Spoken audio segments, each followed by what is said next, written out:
इस्लामाबाद में security forces के operation दौरान अहम दहशतगर्द साथी समेत मारिजी वियो आहे। ऑपरेशन में बलोच लिबरेशन आर्मी जो अब्दुल मजीद बलोच जो अहम दहशतगर्द साथी समेत मारिजी वियो आहे। ब्रेकिंग न्यूज़ ते पहुचायूं पिया। इस्लामाबाद में सिक्योरिटी फोर्सेस के ऑपरेशन में अहम दहशतगर्द साथी समेत मारिजी वियो आहे। ऑपरेशन में बलोच लिबरेशन आर्मी अब्दुल मजीद बलोच जो अहम दहशतगर्द साथी समेत मारिजी वियो आहे। सिक्योरिटी फोर्स के ऑपरेशन दौरान दहशतगर्द सदाम मुस्लिम साथी मकसूद समेत मारिजी वियो आहे। मारिजी वियल दहशतगर्द सदाम हुसैन मुस्लिम 2008 में बलोच लिबरेशन फ्रंट में शामिल थियो हो। अहम खबर ते पहुंचायूं पिया नाज़रीन। इस्लामाबाद में सिक्योरिटी फोर्सेस के ऑपरेशन में अहम दहशतगर्द साथी समेत मारिजी वियो आहे। ऑपरेशन में बलोच लिबरेशन आर्मी अब्दुल मजीद बलोच जो अहम दहशतगर्द साथी समेत मारिजी वियो आहे। सिक्योरिटी फोर्स के ऑपरेशन दौरान दहशतगर्द सदाम मुस्लिम साथी मकसूद समेत मारिजी वियो आहे। मारिजी वियल दहशतगर्द सदाम हुसैन मुस्लिम 2008 में बलोच लिबरेशन फ्रंट में शामिल थियो हो। तफ़सील मालूम कंदासीं। इस्लामाबाद में असद शहर असांखे टेलीफोन लाइन ते जॉइन कयो आहे। असद, छा तफ़सील आहिनि? जी बिल्कुल, सिक्योरिटी फोर्सेस जेका पधराई कई आहे उन्हनि चवणो आहे त बलोच लिबरेशन आर्मी जो जेको अब्दुल मजीद ब्रिगेड आहे उन जो इंतहाई अहम जेको साथी आहे उहो मारिजी वियो आहे ऐं उन साथी सां ॿई ॼणा मारिजी विया आहिनि।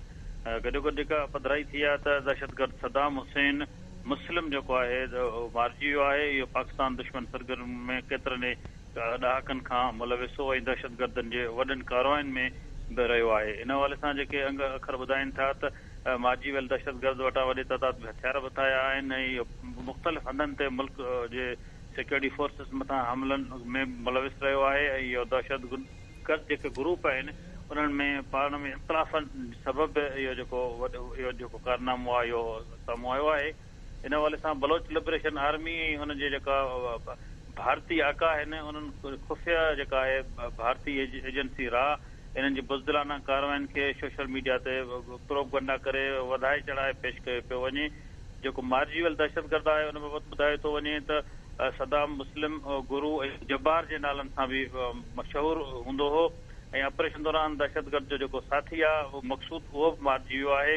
गॾोगॾु सिक्योरिटी फोर्सिस उनजे कब्ज़े मां जेका हथियार हथ कया आहिनि इंटेलिजेंस बेस ते इहो जेको ऑपरेशन आहे इहो कयो वियो ऐं इहो दहशतगर्द 2008 खां बलोच लिबरेशन फ्रंट जो हिसो रहियो आहे। मारिजी वियल दहशतगर्द जेका सिक्योरिटी फोर्सिस पधराई कई आहे त उहो मुख़्तलिफ़ बारूदी सुरंगियूं नस्ब करे बलोचिस्तान जे जेको इलाइक़े मशकी में क़ाइम बलोच लिबरेशन फ्रंट में जेका हिन ट्रेनिंग बि हासिल कई हुई।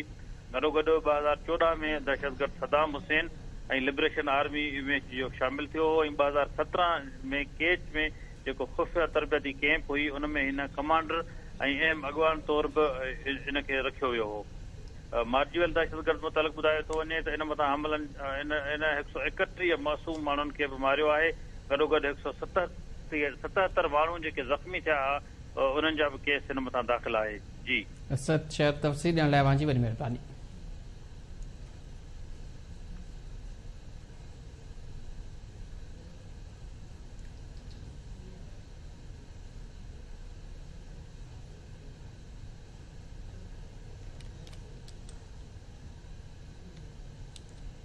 इस्लामाबाद में अवां आगाह कयूं पिया। सिक्योरिटी फोर्स के ऑपरेशन में अहम दहशतगर्द साथी समेत मारिजी वियो आहे।